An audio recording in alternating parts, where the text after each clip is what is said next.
최영우의 시사 포커스 1540. 네, 오늘은 주영석 부국장, 임봉규 행장 두 분 모시고 이야기를 나누고 있습니다.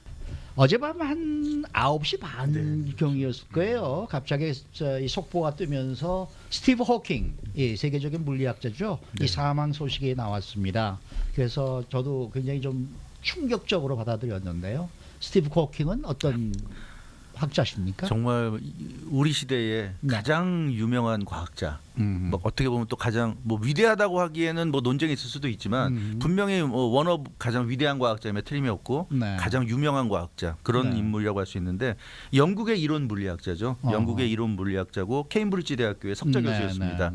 그 이분은 그래서 천재 물리학자면서 물리학을 그러니까 과학을 정말 대중적으로 대중화시킨 그런 업적이 있고요. 우리가 사실 물리학이라고 하고 또 과학이라고 하면 굉장히 어렵게 느껴지는데 용어부터가 참 생소한 것도 많고, 근데 이분이 등장함으로써 물리학에 대한 그 대중화가 굉장히 크게 이루어졌고요. 특히 이분이 그 연구한 분야가 이제 우주 아닙니까? 우주론. 그래서 스티븐 호킹 박사를 대표하는 것이 이제 빅뱅 이론과 이제 블랙홀. 그래서 이걸 통해서 이제 우리가 우주를 가까이 우리가 알 수 있게 됐다는 거. 우주를 우리에게 설명을 해주는 그런 이제 인물이라고 볼 수가 있겠고요. 이해하기 쉬운 언어를 가지고 과학, 물리학, 우주를 이제 우리에게 설명해준 그런 인물이고, 특히 그 이분의 저서가 굉장히 유명하죠. A Brief History of Time from the Big Bang to Black Holes. 그러니까 한국말로 하면 이제 시간의 역사, 빅뱅에서 블랙홀까지. 이게 1988년에 나온 저서인데 뭐 너무나 유명한 저서여서 아마 많은 분들이 아실 텐데 이 저서가 전 세계적으로 1,000만 부 이상이 팔려나간 정말 그 초 베스트셀러. 그렇게 말씀드릴 수 있는데, 이 책을 통해서 빅뱅 이론, 뭐 블랙홀 이론 등이 이제 우리 같은 일반인들에게 소개가 됐고요. 그 스티븐 호킹 박사는 그런데 이 이론 물리학자이기 때문에 이 물리학이라는 것은 연구를 해서 결과를 그렇죠. 검증을 해서 결과를 이제 발표해서 무슨 뭐 아인슈타인 그러면 만유인력의 법칙 뭐 이런 것들 뭐 있는 거 아닙니까? 그렇죠. 근데 이 이론 물리학이기 때문에 이건 그러니까 테오리 이론을 가지고 이제 물리학 우주를 설명하는데, 사실 이것은 그 검증을 할 수 없거든요. 어떤 실험을 할 수가 없기 때문에 이분 같은 경우는 유명한 이론을 많이 발표하면서 우리에게 이제 새로운 우주에 대해서 알게 해줬지만 결과를 가지고 증명을 할 수 없기 때문에 이분이 뭐 노벨상을 받지는 못했습니다. 못했지만 그러나 노벨상을 받은 과학자보다 훨씬 더 우리에게는 위대한 인물로 이렇게 다가와 있고요. 그리고 사실 이분이 물리학자로서 천재 물리학자지만 또 이 루게릭병의 일종의 그 이 병을 앓지 않았습니까? 그래서 그 병을 극복한 인물로서 인간 승리에 또 많은 감동을 우리에게 안겨줬고요. 이분이 그 21살 때, 21살 때 이 루게릭병 진단을 받았죠. 그때 시한부 판정을 받았습니다. 2년밖에 못 산다 그랬는데. 근데 이분이 이제 76살에 돌아가셨으니까 무려 50년 이상을 생존해서 이 전 세계의 수많은 그 환자들에게 희망을 안겨줬고요. 저렇게 정말 어려운 이 고통 속에서도 꿋꿋이 살아가면서 이런 위대한 업적을 남길 수 있다는 거, 그게 어떻게 보면 우리 인류에게 정말 큰 감동을 안겨준 스토리라고 볼 수 있겠고, 이분이 얼마나 이 신체적으로 힘들었냐면 이 진단을 받은 후에 20대 초반 이후에 그 근육이 수축이 되고 위축이 되면서 점점 그 움직일 수 없는 상황이 됐고요.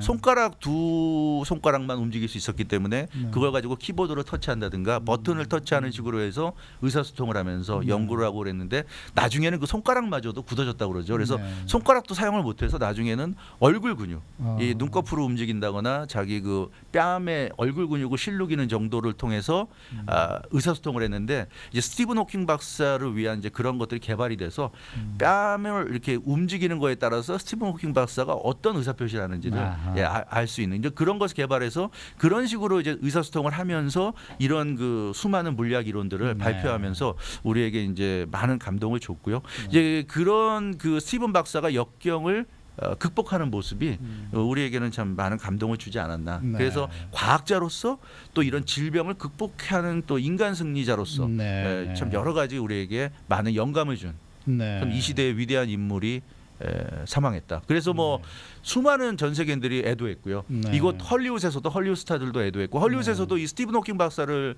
주제로 한 영화가 2편이나 최근에 만들어졌고요.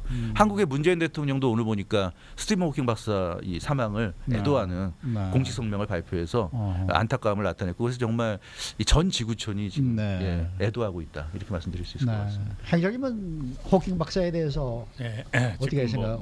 어느 말씀 정도나 많이 하셔서 지금 네. 많이 이제 얘기가 일반 저거 하시는 분으로서는 그 정도 이제 이해가 될 거예요. 근데 우리는 조금 이제 사이언스를 한 사람으로서 그럼 스티븐 호킹 박사가 뭐가 다르냐 하는 거죠.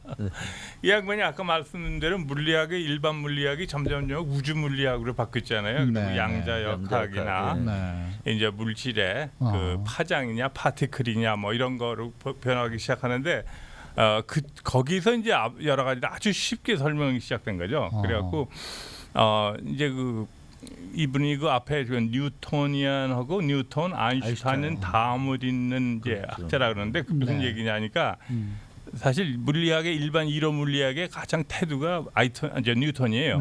뉴턴의 그 만유인력. 그 만유인력이 뭔지 얘기를 일반인은 모르죠. 간단해요. 물질이 두 개가 있으면 질량이 큰 물질이 있으면 그 두 물질이 서로 이렇게 끓는다 이거죠. 근데 끓이는 인력의 강도는 질량이 큰 거 질량에 비례한다. 그러니까 엄청난 질량이 있으면 물이 끓여 들어간다 이거죠.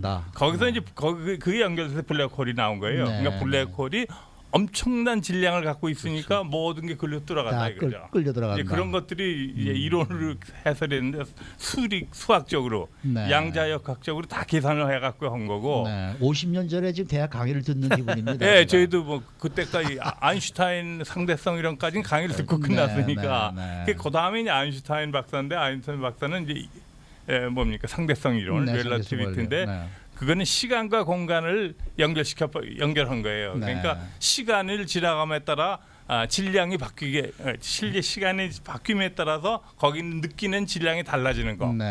또는 속도가 이렇게 빨라지는 여행을 하고 나면 시간이 짧게 느껴진다든가. 뭐 예를 들어 빛에 가까운 로켓을 타고 어디 한 10광년을 갔다가 오니까 자기는 젊고 나머지 사람은 20년이 늙어 있더라. 예를 들어 그 이제 과학적으로는 그게 가능한 얘기. 이제 그런 걸 설명하는 건 아인슈타인 상대성 이론이었고, 이제 그걸 더 연결해서 이제 그걸 실질적으로 질량까지 연결한 게 이제 스티븐 호킹 박사예요. 그러니까 그 세 분의 이렇게 연결 성상에 있다는 걸 우리 알고 있는 게 편해요. 그럼. 그래갖고 이 양반이 결국은 이제 블랙홀 문제 아까 뉴턴이언 질량에 끌린다는 뉴턴 블랙홀 문제. 그다음엔 생성은 빅뱅이었다. 그러니까 빅뱅도 어떤 굉장히 조그만 물질이 하나가 엄청난 질량에 있던 게 터져 나가면서 이제 물질이 다 생기고 그게 다시 그게 또 우주가 다시 더 큰 블랙홀로 끌려 들어간다는 이제 일종의 순환설이죠. 그걸 다 설명한 거니까 이제 이 양반 아까 책 그런 거나 몇 가지 읽어보면 대략은 그렇게 Brief History of Time. 과학에 조금만 생각한 사람은 들어갈 수 있다, 그죠? 자, 행장님 잠시 우리 전화 말씀 듣고 돌아와서 조금 더 이 물리학 강의를 부탁드리겠습니다.